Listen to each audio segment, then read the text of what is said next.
delay was especially significant because of the context of local politics in Mexico City.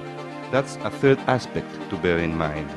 The three men beaten by the mob were federal policemen, that is, dependent of the national government, whereas it was the local authority of Mexico City that was responsible for the rescue operation.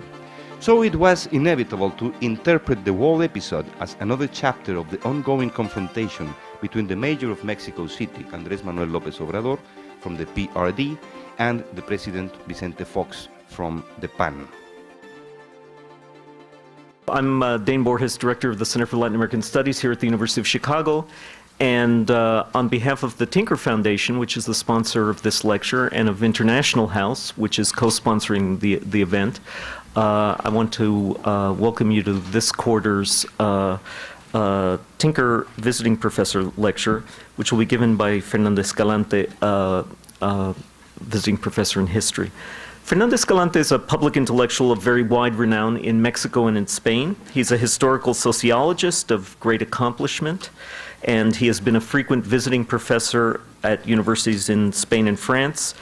However, he received his PhD in sociology from the Colegio in Mexico, where he has also been professor, department chair, academic dean, in short, I think everything that you can do at the Colegio. Mr. Escalante has published 6 books, and of those, probably the best known to historians is his study of civic culture in 19th century Mexico, Imaginary Citizens, which explores the everyday moral habits and interests of various social groups following independence to show that it was virtually impossible for anyone to conduct politics as an ideal citizen, able to balance private interest with public good. Now, this book has been through 3 editions. It's been extraordinarily influential on those of us working on political culture in early Republican Latin America, and it's made his reputation among historians as an extraordinarily erudite interpreter of Mexican politics. However, I'd say the bulk of his work has been on contemporary politics and on contemporary political culture. His other books include Political Terror, Notes Toward a Theory of Terrorism, and Other Little Prints, a manual for those of us in the audience or here today who plan to become Mexican politicians. A survey of the social sciences, a notion of the social sciences, and most recently, La Mirada de Dios, which has been translated or is in the process of being translated into English by University of Texas Press under the title In the Eyes of God, A Study of the Culture of Suffering. And if I'm not mistaken, that should come out this year from Texas. So I hope you'll be with us and we can celebrate the appearance of that book.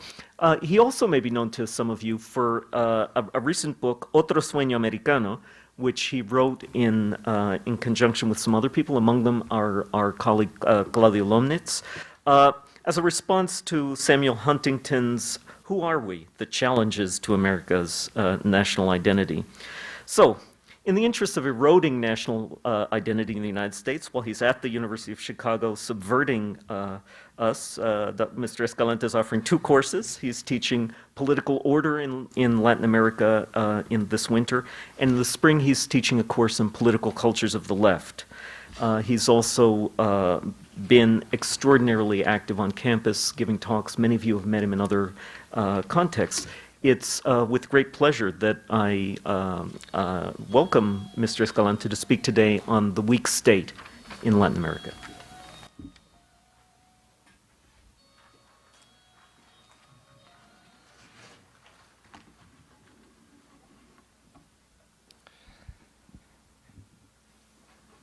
First of all, I'd like to thank you all for being here with me, and I would like to thank Dane Borges for a very generous and absolutely undeserved presentation.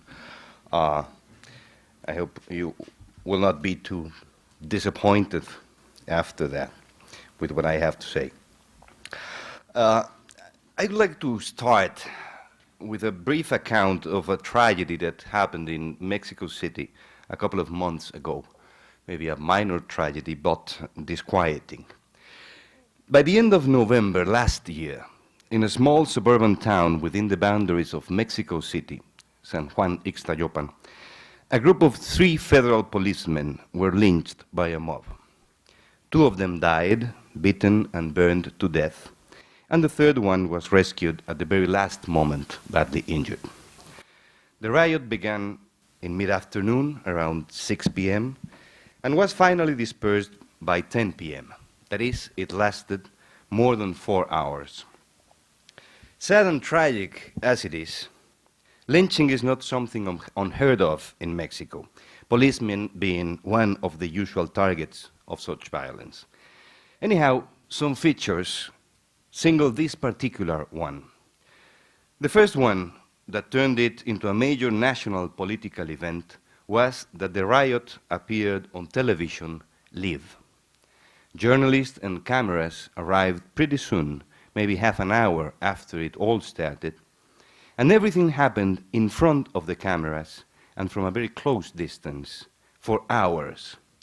Some within the mob even addressed themselves to the cameras. They wanted to have it all recorded. At some point, the microphones reached the 3 policemen, one by one, and they told their names, rank, affiliation, and explained what they were doing there. The emotional response of the national public should not be a surprise. Much more important is the reaction of the people in the crowd. They did not run or hide from the cameras. They were angry, of course, not in a frenzy, although. Some of them were boasting, speaking in high tones about justice and insecurity, and sending messages to politicians and police authorities. The second remarkable feature is that the lynching happened in Mexico City, and it took more than 3 hours for the police forces to rescue the victims. The delay was hard to understand for everybody, and none of the explanations given by the authorities seemed satisfactory. City traffic, the distance, the difficulties to move police units and get them into the town's main square. The most compelling one was that a significant number of policemen was needed to control the crowd. For a single unit, or 10 or 20 men would only have made things worse. The explanation is very sensible, but quite revealing too. In fact, there were some local policemen in the town of San Juan Ixtayopan, 3, 4, maybe half a dozen, from the very beginning of the riot. They can be seen in the video images, and they appear to be just watching what is going on, not really concerned, nor trying to do anything, just watching. The delay was especially significant because of the context of local politics in Mexico City. That's a third aspect to bear in mind.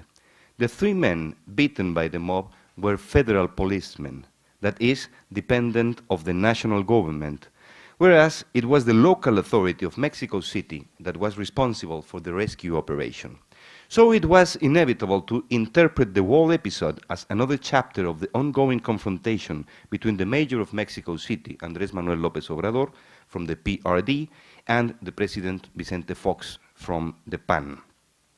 The federal government and spokesmen from PAN readily seized the opportunity given by the media coverage and starkly criticized the local authorities.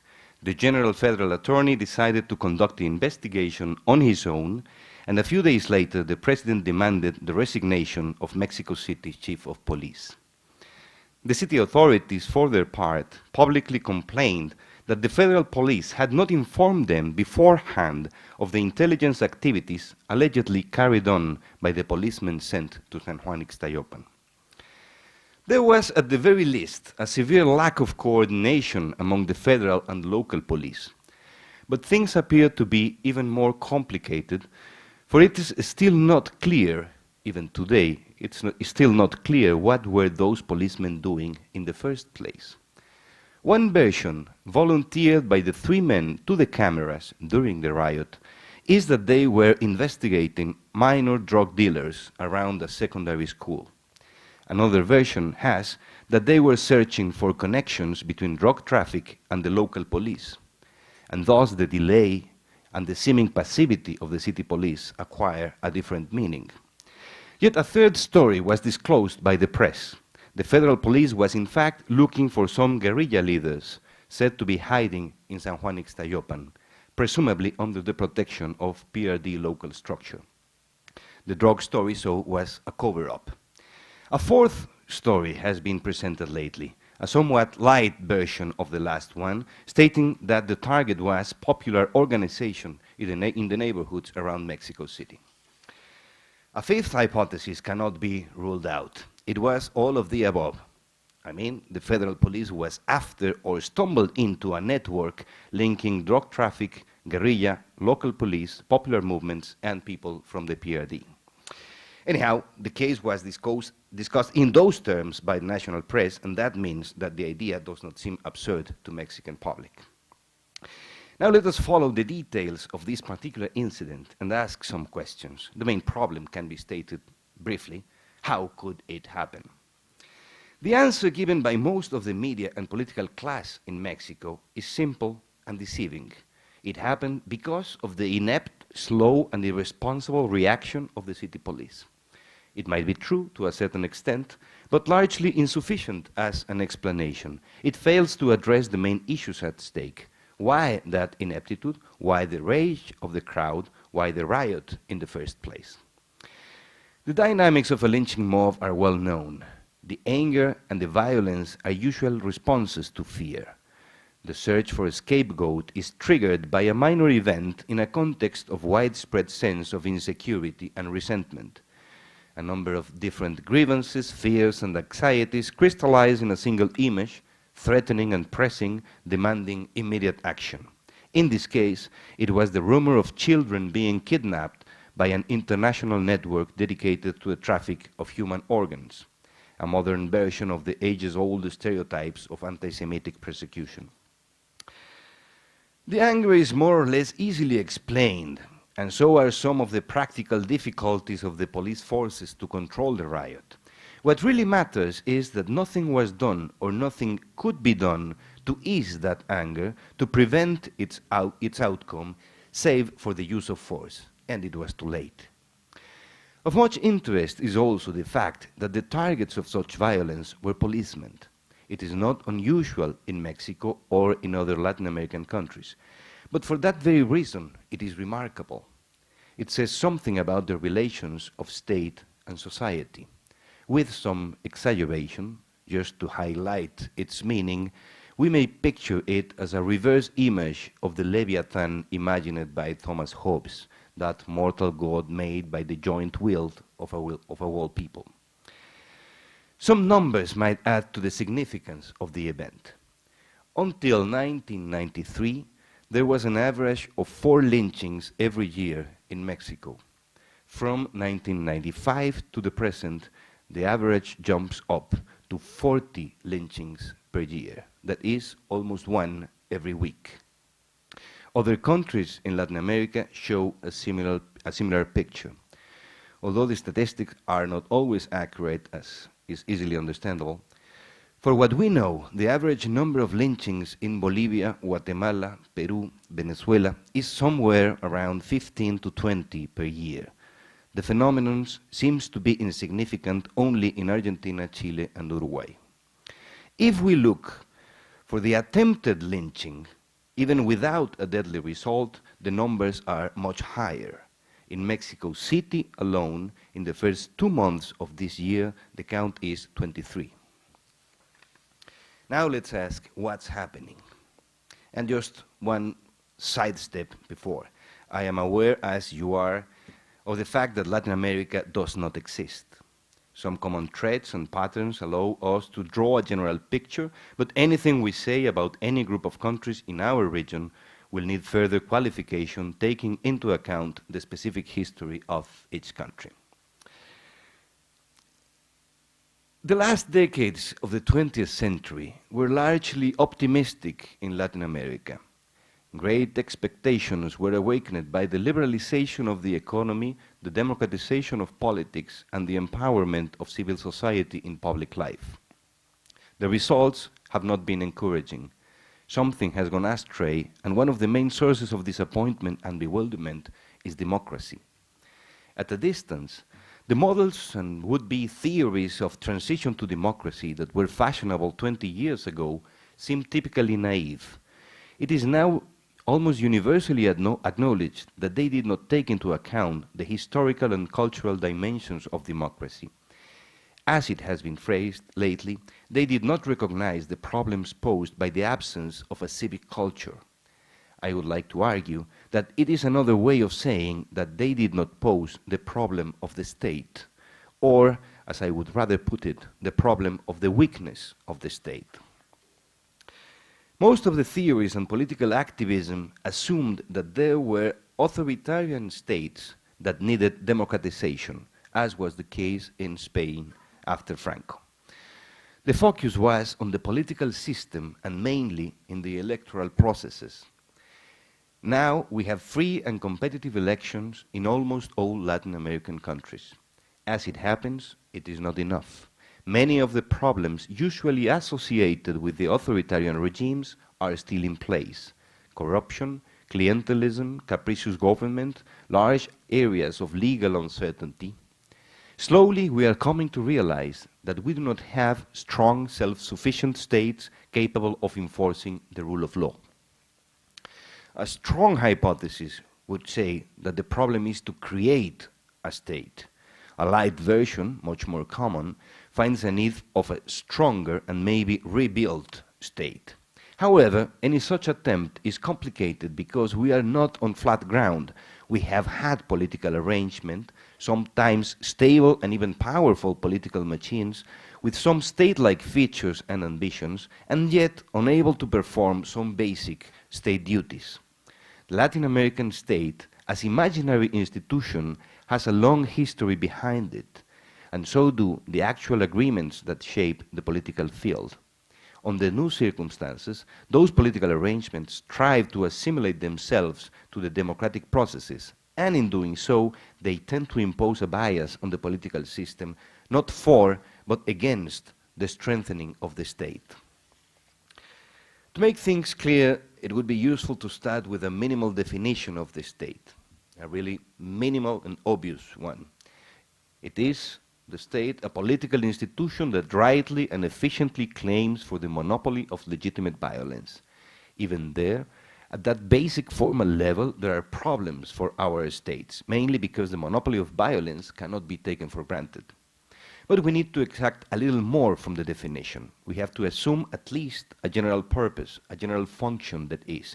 We have to assume that the role of the state is to impose upon everyone the compliance with a set of rules, even by the use of force.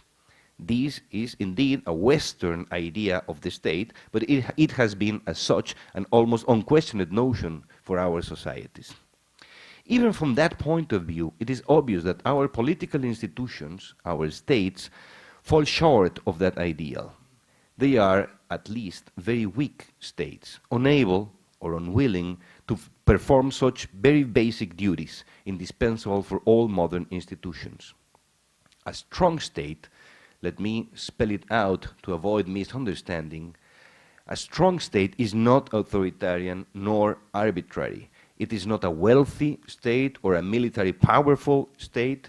It is but a state capable of imposing its own logic to society.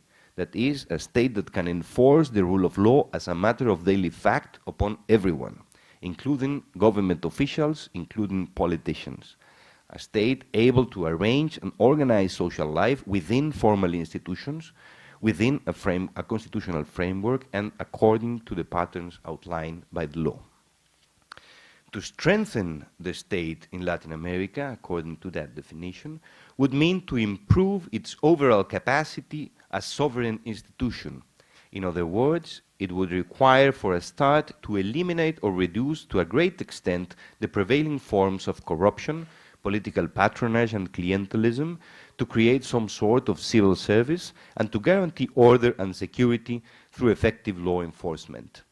All this would have to be done, let us keep it in mind, in a context defined by widespread poverty, very scarce public resources, and the pressure of democratic competition, which means that it would have to be done in a situation where everything contrives to some sort of populism. The historical causes of that weaknesses are manifold and disputed. However, it is possible to describe and even measure it with two main features. Financial weakness and legal weakness. First, financial weakness. Our states do not have enough resources to meet the demands and explicit commitments of our constitutions, and not even to accomplish the most basic tasks of a state. They are not able to collect taxes and depend to a dramatic degree on international oil prices, for example, or copper prices and international interest rates. They cannot afford to have a professional civil service, and for many years they have not been able to invest on basic infrastructure. For that very same reason, the bigger their commitments of education and health mainly, the weaker they become as states. We may also take into account, to get the whole picture, the growing informal and underground economy, the need for special fiscal treatment to attract new investments, and all that get lost through political corruption of every sort. It all adds up to the basic fact of the financial weakness of the state. A stronger state would need not only much more money, but a stable, secure, long-term income that is far out of sight for the time being. State strength is not a matter of wealth as such, but of equilibrium between public income, public expenditure, social welfare, and economic development. Now, the second feature, legal weakness. Our states are not capable of imposing the rule of law as a general fact. They cannot even count on a law-abiding body of bureaucrats, civil servants, police forces, or judges. It is not that the state authorities are corrupt as a rule. In most cases, it is only a problem of control. The state cannot enforce the law. At the extreme, this means that the state authorities do not have an effective monopoly of violence, not because of the existence of organized violence outside the law, but because of the usual practices of law enforcement agencies. Of course, there are guerrillas, there are private guards and powerful structures of organized crime, but the problem goes deeper than that. It is the routine and massive privatization of public forces. Through bribes and other forms of complicity, citizens can use the public forces for private purposes, either to cover up small infractions or to support networks of international drug traffic. So state authorities do not fully control the police and the army and are in no position to guarantee law enforcement as a matter of fact. The weakness of the state that I have described does not need to be catastrophic. It does not mean anarchy or anything like that. There are many ways to exercise power and create political order. There are many alternative forms of government apart from the public sovereign territorial mode of the modern state. On the other hand, the weakness of the state does indeed hamper the performance of modern institutions, the market for a start, and can be a major obstacle to economic development. As it happens, state weakness explains some of the odd and disquieting results of democratic systems, but it certainly is not enough to elucidate the murderous crowd of which we were talking about. I would like to argue that lynching is not in any sense normal or customary. It is not a traditional way of doing justice. It tells of the state weakness, but also of the breaking up of that alternative political order we've had for a century. Given the absence of a strong, sovereign, efficient state, it is not surprising the lack of a civic culture or a common legal consciousness, for there are no grounds for them. We should not expect a political behavior similar in every way to that of Western Europe or the United States. But there is an additional problem that adds to the state weakness and makes it even more difficult to impose the rule of law, and that is inequality. It is very well known that in all our countries there are huge income inequalities. In Mexico, just to take an example, only the upper 10% of the households earn more than $3,000 a month, and thus pertain to a middle class, only the 10 upper percent. Whereas the lowest 10% live on less than $100 a month. But inequality under the circumstances is not only a matter of income. More important are the social, cultural, and political inequalities. If we consider the goods services, and resources available to the urban middle classes. That is, the consumption patterns, opportunities for education, health services, resources of information and communication, etc., and compare them to those available to the lower 30% of the population, living in rural areas, most of it, we find a cultural gap of the major importance.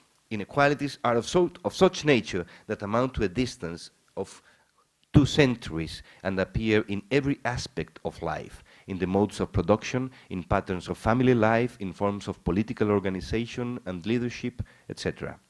Of course, this is not new, but there are some new trends that matter. First, the new opportunities for consumption, education, and communications opened in the last decades have pushed even further the upper classes and have widened the cultural gap. Second, due to new dynamics of the world economy, inequalities tend to become increasingly rigid, and they tend to consolidate a geographical pattern of poverty that leaves some regions aside from any development. Under these circumstances, even the most efficient and able government would find it hard to impose the rule of law on a regular basis, and as a matter of fact, requiring every citizen the same conduct. What happens in daily practice is that every decision, every law, every policy has to be negotiated, since there is not a common ground for the exercise of authority. There is not, and there cannot be, a single political culture, nor a single shared value system to support and shape political life, but a number of different cultural patterns, mixed, loosely linked, sometimes interwoven, but nevertheless different, rooted in different economic and social environments. So there has always been a need for political intermediaries or political brokers to match in some way the needs and interests of society and the requirements of the law and political order. Political brokers, be them union leaders, caciques, businessmen, or bishops, have been able to produce political stability at a local level, but at the cost of making impossible the rule of law. It would be no otherwise, since the task of the brokers is to negotiate the selective infringement of the law, to produce order and, of course, reproduce their own parasitic political power, by the way. Unequal as they are, fragmented by economic, geographical, and cultural cleavages, it would be misleading to think of our societies as weak. The manifold inequalities and cultural differences have made it impossible for a strong nationwide civil society to emerge. Furthermore, we still do not have a set of stable, efficient, and trustworthy institutions at a national level, not even a national market to begin with. Lacking them, and lacking the guarantee of law enforcement, there is no reason to expect the flourishing of a civic culture or a civil society. However, our societies have been able to produce a political order of their own, not a civic order, not fully integrated, but a fairly strong and lasting order, in a way opposed and resistant to the state, and yet somehow linked to state institutions through a brokerage system. Eventually, according to Alan Knight, a mafia-like brokerage system, so be it. It is not a single unitary political system, for there is not a single political culture or a single network of brokers. Instead, it is a complex bundle made of a number of different codes, practices, and value systems, available in a repertoire that includes the modern legal and political languages as well. That complexity sets the pattern to negotiate political stability and turns the state into another political actor and not the ultimate authority. The situation is very well known in general terms. I would only like to stress a couple of points. First, the result of this coexistence of different value systems, so to speak, is not chaos. Most of the time, every political actor knows what to expect and how to behave, including state officials. Second, there has not been a sleepy and submissive society that could be ruled at will, but an active and politically organized society that just does not fit within the framework of a modern state. And third, it is not a traditional society in any meaningful sense of the word. It is wholly modern, for it has been shaped in an active relationship with the market, the law, and the state. I take all this to mean that the weak state has been at the same time a problem and a solution, and that is why it is so hard to deal with it. The problems are too obvious. The weakness of the state prevents it from performing its basic duties and has been, for that reason, a major obstacle to development. The dynamics of clientelism and political corruption, all the practices we summarize in the word corruption, tend to distort the market, rise transaction costs, and hamper institutional development. And at the same time, they inhibit the growth of a legal consciousness and a civil society. These problems are very well known. So the weakness of the state is a symptom and a cause of what used to be called underdevelopment. Seen from this point of view, it is not surprising that anyone that thinks about modernizing Latin America or developing Latin American societies comes to the conclusion sooner or later that it is essential to strengthen the state and then use the state as a means to modernization, to impose the rule of law, to generalize market relations, to create the basic ground of shared values and political patterns that make modern citizenship. It is the road most taken, from the Bourbon reforms to the last military dictatorships, some of the liberal governments of the late 19th century, or even to a certain extent classic populist regimes. There runs a common aim to modernize our societies by using the force of the state. Leaving aside all the political and humanitarian costs of such attempts, there remains the fact that all of them have failed in the long run. The state has not been able to modernize our societies. Even more, when and where those strong governments, as buds of possible stronger states, where and when such strong governments have succeeded, they have transformed only parts of the society. They have created, so to speak, fragments or patches of modernity, of European or North American-like modernity, and thus have contributed unwillingly to reproduce the lasting patterns of inequality of which is made the old brokerage system. On the other hand, the relative weakness of the state has provided a solution to the basic and pressing problem of political stability. Not the ultimate solution, nor the most efficient or just, maybe, but often a reasonable or at least an acceptable compromise. The weakness of the state has allowed the functioning of the brokerage system while maintaining a modern institutional framework. It is a fact, and not a surprising one, that from the independence onwards, our political imagination has kept a standing commitment to the values of liberty and equality that structure the modern state. This may have been not in spite, but because of its failure. Our commitment is a result of the failure. Anyhow, notwithstanding some eccentricities, there is no way back towards a Catholic, cooperative, organic society as might have been that of the Habsburg monarchy. But all the same, it is obvious that we cannot live up to our ideal, our modern ideal. In other words, our societies are trapped between practices that cannot be justified and laws that cannot be enforced. I would not like to be misunderstood as fantasizing a pastoral of the good old mafia days. It is clear enough that our societies are and have been unjust, inefficient, violent, burdened by parasitic politicians and parasitic businessmen alike. Nevertheless, if we are to understand what is happening, we have to recognize the old brokerage system and the weak state for what they were. And we have to measure our present hopes and disappointments against those of the past. As I said, the mainstream theories of transition to democracy focused on the most salient feature of the formal political system, the political parties, the elections, relationships among elite members, but they overlooked the problem of the state.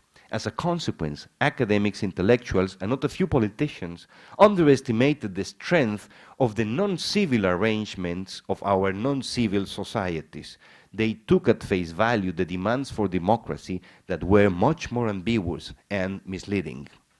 The result, as could have been expected, is a democracy that produces strange outcomes and is always on the brink of sliding towards some sort of authoritarian populism. As it appears today, it is not only the problem of a weak state, penetrated by social interests and distorted by the arrangements of political brokers, but a state that cannot work anymore under the old rules, since it has been weakened further by the very attempt of making it stronger. While the traditional political class has lost some resources, has lost prestige, and even the capacity to generate order. That is the present situation. Several basic policies carried on for the last 20 years were designed to modernize our states, to strengthen our states, assuming that they were overburdened by political payoffs and commitments, and taking for granted the existence of a regular market and a civil society. So, following the international trends, there was an attempt to secure state authority through democracy and efficiency, which meant the privatization of public enterprises, the liberalization of the markets to avoid political interference, the stabilization of public finance, and a hardening of policies against organized crime, especially drug traffics. Some very basic assumptions about the market were basically wrong, as were the implicit beliefs about civil society and political parties. Most frequently, it has been underestimated the extent to which our political arrangements were already modern and therefore capable of distorting and using for their own benefits the new policies and the new institutions as they have. As a result, we do not have a stronger state, but a more rigid state and a more fragile state, with almost no resources to sustain any consistent economic policy, committed to a free market that does not work properly for lack of institutional support, committed also to a hard policy against organized crime that cannot be backed by law enforcement agencies or judicial system, and states open to democratic competition that has known of the automatic restrictions and self-controls of a civic culture. The state is thus weaker. But the broker system that is still needed, is needed as badly as ever, is weakened also. There are fewer resources to keep it working. It somehow clings to the political parties and exerts pressure on the democratic system, but has no guarantees and can offer none for political stability. So we have seen shattered the old political class almost everywhere. We find discredited political parties along with incredibly fragile governments.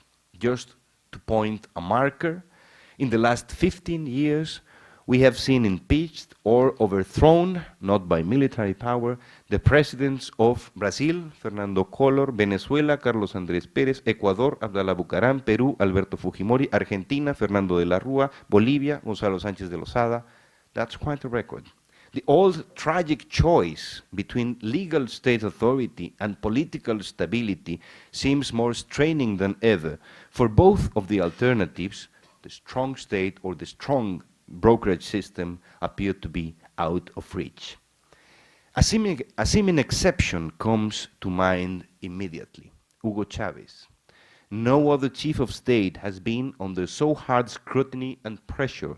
No one has had to deal with such a strong, widespread, resolute and lasting opposition, national and international, aiming directly at removing him from power. It might be unsettling, but quite instructive to ask ourselves why and how is he still in office and winning elections. Let me go back for a moment, just to finish, to the events of San Juan Ixtayopan. The day after the lynching, the federal police arrested about 20 residents among those involved in the murders. As could have been expected, there followed an unquiet week full of complaints and accusations. Among all what happened, there was one very minor incident that called my attention. Gilberto Elzástiga, a federal congressman, went to San Juan to talk with the people and try to appease them and eventually have them support his party, the PRD. Again, it was all on TV. At a more or less spontaneous gathering in front of the local church, he explained that he was there to express his and his party's support for the distressed and aggrieved people of San Juan Ixtayopan. It was an astonishing statement, to say the least.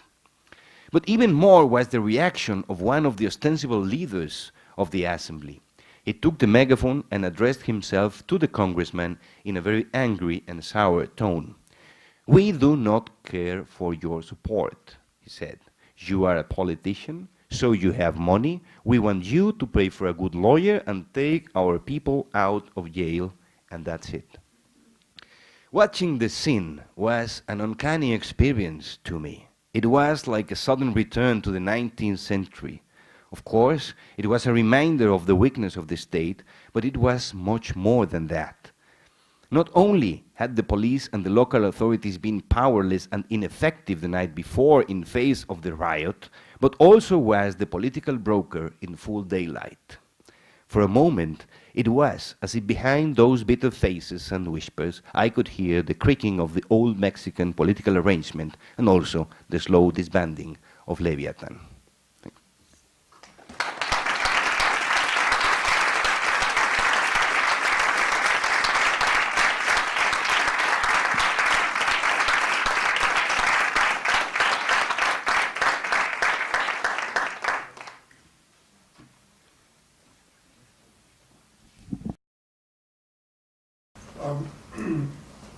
I wonder whether you could comment on whether you think that a strong state needs to be a big state.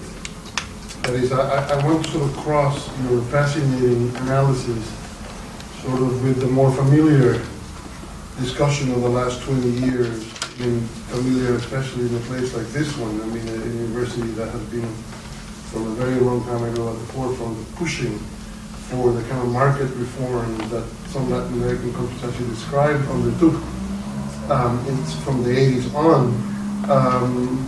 That is to say that the solution to Latin America's economic problems, and I suppose by association that argument, some of its political ones that you suggested how, that is by ending patronage and so on, was really a smaller state, a nimbler state, a more efficient one, that is, and therefore, as you suggested, privatization and so on. So it was really an economic argument with very heavy political undertones. And since clearly your argument, although it comes from a different perspective, is arguing for something very different, I wonder what is the relationship between those two concepts. I mean, you can define them any way you want, big and strong. I mean, it's bigger. I mean, stronger necessarily is bigger, and you can be free to define big in any way you want. No, in fact, a bigger state more probably would be weaker, since it is committed to spend money that it doesn't have. Anyhow, not necessarily a strong state is a big state, neither a strong state is a smaller state. It all depends on say, the patterns of development and the possibility of a civic culture. If we're talking about a society like France, for example, with long-standing civic traditions and with stable national market, etc., we can expand or reduce state intervention in the economy or the state expenditure. We might have or have not a national banking system, etc., and the state remains strong because there's a civil society, a network that supports it. But if in our countries, in Latin America, where we do not have neither a national integrated market, nor any system, education or health system, or stable similar economic conditions, it is hard to find how a state that does not intervene, at least in education and health, providing health services and education, etc., could be a strong state, because it needs to build the civic culture through those channels. I cannot see a state being strengthened without those resources in Latin America. as for the intervention in the economy, it's misleading to think of the states of the 40s, the 50s, even the 70s as strong states for the intervention in the economy. What we saw in most of our countries was not a strong state imposing its order to the economy, but a generalized politicization of markets. That's very different. I mean, there was a transfer of powers to the political brokers in the economic system, to union leaders, for example, and to businessmen linked with the political parties. It was a politicization of the markets. It was not, I repeated, a state imposing its order, its idea on the economy, but it was a political class politicizing the markets. So we have not had a strong state, neither a big state, because it was not. It was a state-like or state-aspiring intervention, but it was mainly a political intervention. It produced a significant political power for those networks of brokers, but it did not help to strengthen the state. I don't know if I just wonder how would Chile fit into your analysis of the Latin American state during the 20th century? Especially you argue that using the monopoly of violence in order to develop the civic society is a failed solution. Some might argue that Chile used this monopoly of violence and achieved the prosperity that we nowadays encounter in Chile, the only developed country in Latin America. Yeah, well, always when talking about Latin America, the exception is Chile, but that happens from the 19th century onwards, and the Chilean exceptions seems to have been built by Diego Portales. That was the sort of a model for all Latin Americans governments throughout the 19th century. Of course, there are different patterns in Chile due to the size, the population, the geography, and the geopolitical characteristics that gave a sort of demographic and strategic bonus to Chile for being where it is and so of the size as it is. Anyhow, it is hard to generalize from the political and the economy of Chile. What was done under the Pinochet regime cannot easily be translated into other realities. So it is hardly a model, as was hardly a model, the one created by Diego Portales, even though it was looked as an example. Still, the Chilean economic model is much more vulnerable than people tend to think. The privatization of the pensions, the healthcare system, of all the social security creates an economic system that depends on increasing, on keeping the growing of the national product. When it starts to slow its path, the risk is that bunches of population fell out of the private system of pensions, healthcare, etc., and thus create a very dangerous situation. Anyhow, everything from the Pinochet regime onwards has been different in Chile. Paradoxically, it's the country with more or maybe more lasting civic traditions together with Argentina, and the transition to democracy under the concertación model was made as to avoid really democratic competition, to avoid facing democratic competition in election day. So they built it before, in selecting the concertación candidate in every time.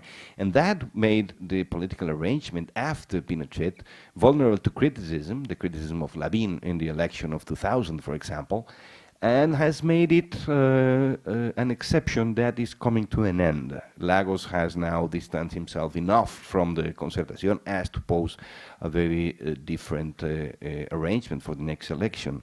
So we have to wait and see if Chile joins a fully democratic competition after the Concertación, and with an economy that is not growing as fast as it used to, if it joins the patterns of the rest of Latin America, or if it resists as a more civic model. I'm not sure. Can you go a little bit further at the idea of the lack of the national market? Are you saying that can you describe or define what a national market is? And my question is are you also saying that there are these informal markets and flows that are working against the national market? Is that your argument? Yeah, a number of different things. First, there are the geographical disparities and differences. Some regions in most of our countries are simply out of the market system just because they do not produce anything that can be traded or taken into the national market. They are left aside. That informal economy usually is built along local basis and regional basis. It's not integrated in the national market either. Also, we have the distortions and different structures of the labor markets. We do not have national labor markets with people moving, naturally from one part of another of the country. For people depend a lot on family networks that are locally based. So they do not have that mobility that can have population in Europe or North America, etc. So the labor market is not integrated. We have informal and formal economies. We have this geographic distribution of production that is not integrated. And also there's the problem of communication in areas of, in the southern part of Mexico, in the northern part of Guatemala, in the south, etc. In each one of our countries there are these problems. And we have to add that to that the problem of drug traffic, of guerrillas, etc., etc. So we still do not have integrated markets in almost any sense. And if we talk about those most integrated, not only nationally, but also integrated to the international sphere as the banking system, well, it attends only the upper 10% of population. Most of the economy does not use the banking system. There are all these sorts of popular banks and informal systems of savings and lending money, etc. So we do not have either a financial national market in most of our countries. I'm really not sure that I understand the specificities of your argument to account for the rise of lynching since 1990.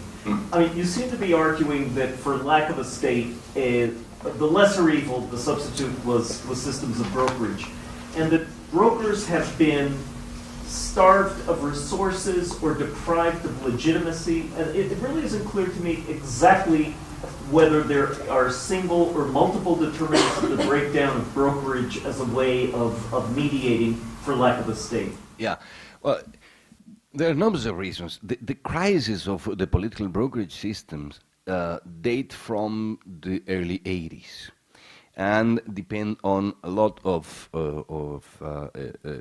different factors. Maybe the most important of them is the lack of economic resources. With the deregulation policies, the liberalization, etc., this system of public enterprises and public contracts and the negotiation with the unions, etc., has left some brokers without resources. But then there is all the systems of how do we call it, to make accountable the state, all these systems to supervise the state expenditure and state action, etc., that also deprive the brokers of some of their power. Also, all the ideas of that came along with the democratic transitions tended to overemphasize the importance of elections. They served as platform for new political leaderships that based its power on the discredit of those brokers that were at that time lessened in the power. In some cases, those old political classes were smashed by new leaders, like, for example, Chavez in Venezuela, Fujimori in Peru. Phenomenons like que se vayan todos in Argentina is also an example, a very telling example of a political class that is shattered as a whole. So there are a number of factors that have debilitated at least this traditional brokerage system. It is still strong, but what I find in the case of the lynchings, for example, is that even though there might still be powerful political brokers in some places, in the labor unions, for example, in Mexico, there are places where those brokers cannot be found. For this, I know it's sort of minor history. The chief of police in Mexico City spent those 4 hours that lasted the riot, since he was informed, between the moment he got the information to the moment he got there to San Juan Ixtayopan, trying to get someone on the phone, asking with whom I have to talk in San Juan Ixtayopan. And there was no one to talk to. No one could tell him, because there was no link. What was broken was the link between the city police and a local leadership that was not anymore there in San Juan Ixtayopan. So the problem was not, and of course, some local leaders emerged during the riot and afterwards, in the days after, but were independent and not linked to the government. So I saw there the missing of a link. Something happened, and the crowd could not be appeased. Maybe the brokerage system can be rebuilt, but it needs resources, it needs the capacity to negotiate the infringement of the law, and maybe, just maybe, that's what Hugo Chavez is providing in building, these large constituencies that win one election after another. I'm not sure. On the subject of a lack of resources as a problem to state weakness, I'm curious as to what you think the role is of the international community, of international financial institutions. And although you mentioned that some weak states who lack resources have a dependency on external funding, I'm curious whether such institutions can actually help build a strong state, or that they merely perpetuate that dependency and that weakness.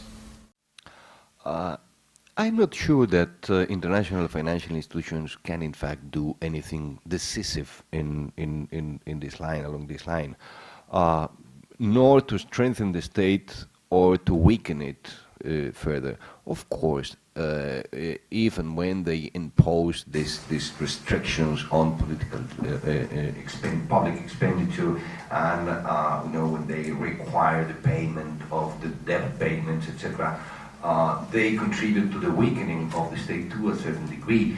Then I would not put much responsibility on those institutions. The main problem of the state is to collect taxes. That our states do not collect enough taxes. If you take, for example, as a percentage of the national income, the value-added tax in a country like any European country might be between 14%, 16, 17%. If you look at a case of Mexico, a classic strong Latin American state, it's less than 3%. It does not collect taxes. And that's a problem.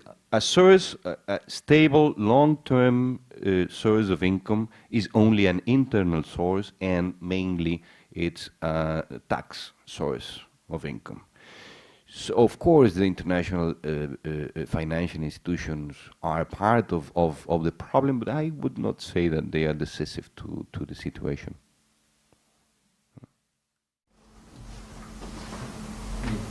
You mentioned what the weakness of the state applied to Latin America. But you know, Latin America is not a homogeneous geographical territory.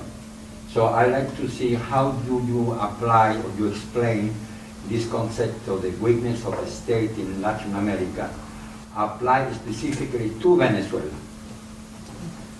If you can pinpoint the actors or situations going on over there and how this can impact in the rest of Latin America, or to analyze just Venezuela as a case study, to say. I don't know your experience, and I have that experience in Venezuela. So I appreciate if you could pinpoint Venezuela to see what's going on and how this weakness of the state, could you elaborate on that? Well, I'm not an expert. I have only a very light knowledge of what's going on in Venezuela. It might be an exemplary case of what I said. First, you know, the liberalization of the economy and all the effects of the liberalization process in the early 80s, the discredit of the old political class, the almost destruction of all the old political class, you know, with Carlos Andrés Pérez going to trial and jail, etc., and the discredit of Copey and Adecos altogether, both of them, and the rising of leader within the situation, but with a state that depends to a dramatic degree on oil revenues. That does not depend on taxes, but that needs and depends on the oil prices. That makes it a really weak state in every sense. And the strengthening of Hugo Chávez's position needs to weaken the state even further, because his political brokers, the political brokerage system he is building, depends on the possibility of controlling the judiciary, for example, and controlling the television networks again. So he needs a weaker state, or at least enough, as weak as it takes for him to build a political stable network.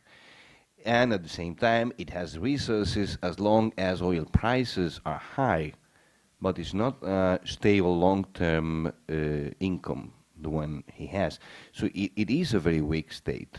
Even Hugo Chávez has been capable of building a strong political arrangement, capable of resisting an opposition really in a way that's astonishing, with such weak governments as we've had in most of the continent for the past 10 or 15 years. Is really astonishing the way he has built his personal power. You know? I don't know much more. But I think the case of Venezuela is supposed to be started to elevate, because even right now, the income from the government income is not only petroleum. He was able to increase the taxes. Even the income for taxes is greater than petroleum right now. So, of course, even the prices are very high in the international markets favor him. So, it's a lot of things that they are positive. The other things, they are not so positive because he doesn't have the teamwork around him to track him in the right way.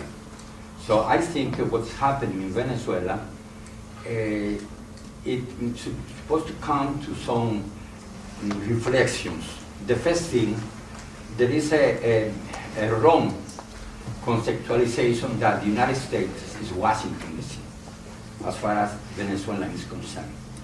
Even everything that is happening between Chavez and the U.S. is between Chavez and Bush, and Washington, Caracas, Washington. So the reality is that the United States is not only Washington. The state is over here, they have certain autonomy.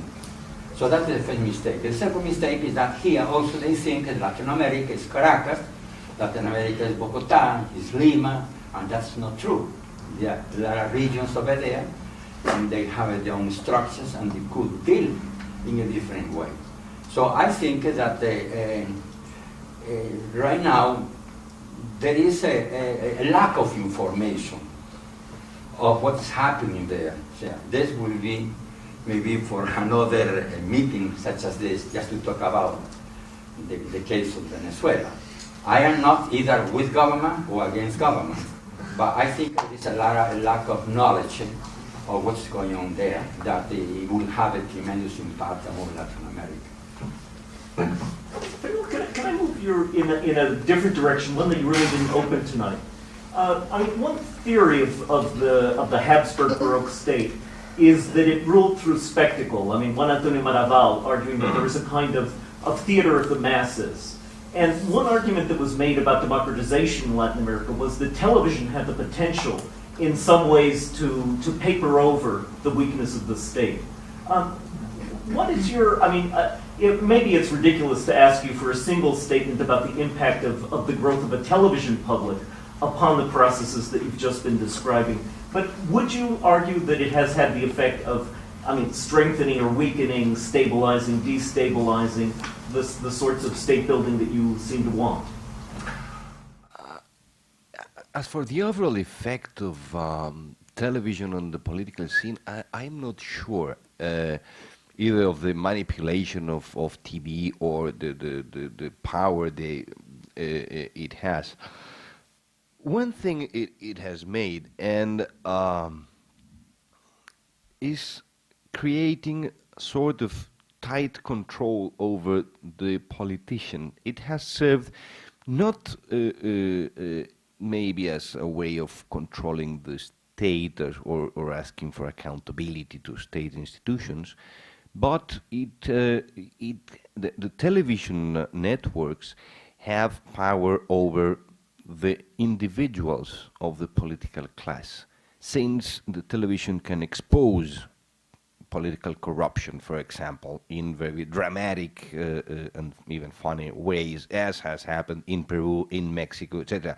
So when a politician knows that he can be shown on national TV, you know, with a portfolio full of dollar bills, as we've seen in all our countries, you know, he knows he's vulnerable. So the police has a lot of power over the politicians, over the political class, maybe not in front of the state.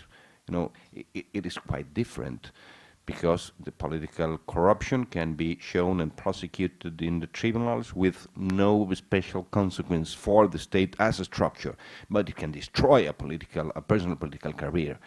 So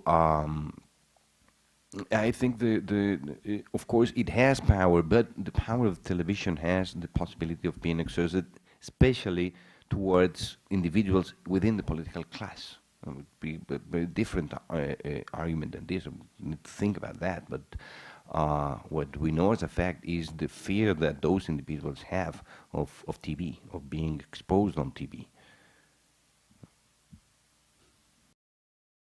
I want to ask you, like, which role you think it plays the generation differences and who these actors were? In this particular riot, okay, because we know everything. We saw, to state it briefly, the wall people of San Juan Ixtayopan. The riot started, for what we know, when a woman of 40, 50 years started shouting that those men in the police, in the car, it was a car disguised, you know, this civilian car, that they were kidnapping children. They were near a secondary school, and this woman started to shout, "They are trying to kidnap our children, stop them," etc., etc. Now, it seems that this woman has connections with the guerrilla, that have connections with the drug traffic, that have, etc., etc., but it was a middle-aged woman. And so it was the women that were waiting for their children or taking the children to school that first reacted and surrounded the car. And afterwards came some men of different ages.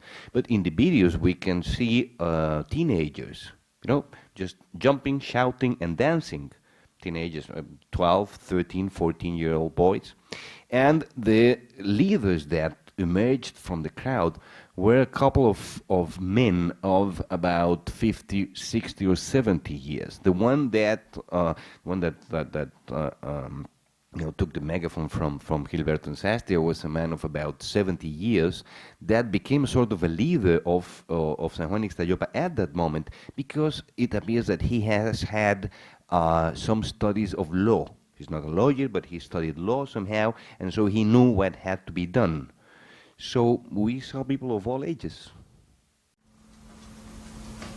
I had a question, just a little bit about getting from here to there. I remember your topic reminds me of an observation by Malcolm Dees about Colombia, which is a country where you can imagine it being a country where, of course, the topic of the weakness of the state is perennial, especially when a country has like 3 irregular armies, and you can imagine that there are some issues of state weakness to be addressed. And his comment was, I could go into Colombia for 20 years or 30 years and so on, and people always lament the lack of a strong state and so on. But he was saying, but when push comes to shove, Colombians really don't want to go for the strong state. And historically, they have been rejecting the strong state. And though in the 19th century, whenever they were given an alternative, they were rejecting it because they are very leery of this authority. So the problem is, the state has to be created out of the citizenry. And so I don't know what is the roadmap, basically. Yeah, of course, the main problem, if it is a problem, is that there is an alternative to the strong state. There has been an alternative, and an alternative that has worked more or less for centuries. Of course, people, whatever that means, people decide in different degrees, they have different capacities, etc. But right, Malcolm was right. People reject the state and the rule of law because there is an alternative order that suits better those heterogeneous, unequal populations in Latin American countries. They have rejected the state, the strong state, the rule of law, etc. And they have built, in consequence, a different political order. But the problem is that that political order seems to hamper the development of some institutions. At some point, that political order is not compatible with economic development or with economic growth. And the whole political classes in our countries seem to be shattered by the fact that they are not delivering the goods. Of course, the distinction you make reminds me of the one made by Jean-François Bayard when talking about the states in Africa.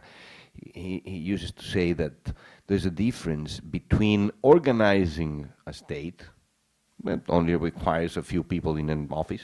They write a constitution and they say, well, you're a minister of this and that, etc. You can organize a state within a week and dozen people. And something else is the process of creating a state, and that needs the will of the people, some sort of shared identity, etc. And it's a long process of fights and wars, etc.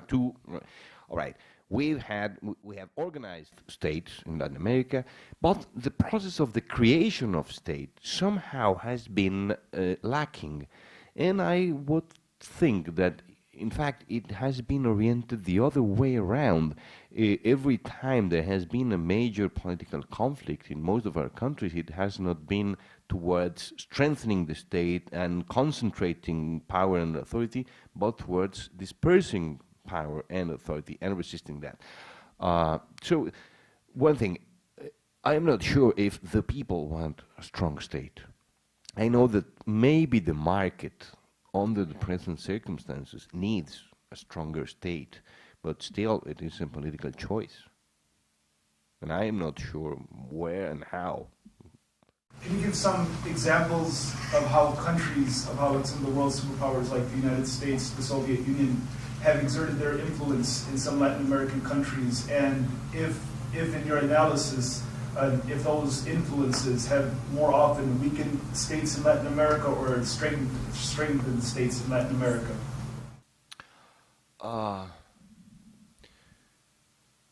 Of course, to think about interventions of both the states and the Soviet Union, you know, it's a very long list of very different kinds of intervention. Mainly, most of them have been oriented towards the weakening of the state, as a rule.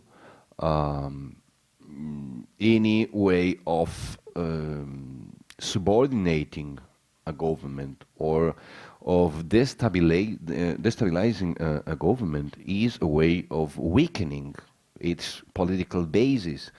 I'm not sure I can find an example of an hegemonic state strengthening the states around it, unless it's in a way an attempt to incorporate them.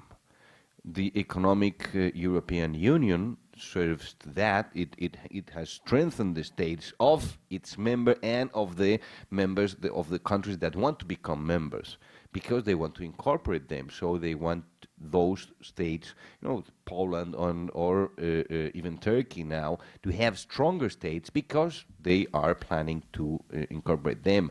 It's not the case of the states in Latin America, and of course it was not the case with the Soviet Union. Yes, I do think that as the situation is currently in Latin America, to strengthen the state requires to enlarge the state, the state capacity to control markets. Deregulated, liberalized markets nowadays leave the state powerless to orient the economy. Our states have almost no resources to have any economic policy at all. In fact, they only have monetary policies and very reduced margin to define monetary policies. It's hard to strengthen the state in that way. They need to be able to build an income, reliable income through taxes, provide the basis for slowly homogenizing process. They need to provide not only schools and health for most of the population, but also energy.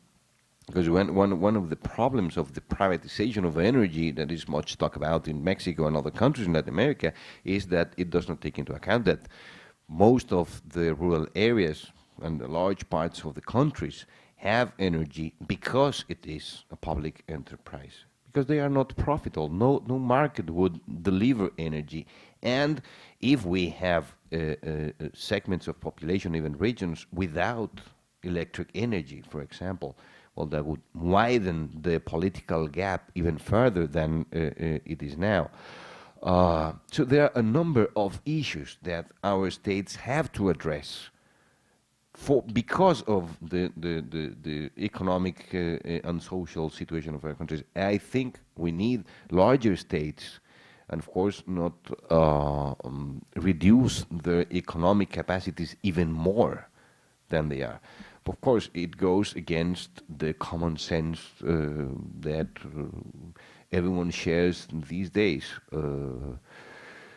I guess it's one of the reasons why the states have been weakened recently, and one of the reasons not to expect too much for the near future.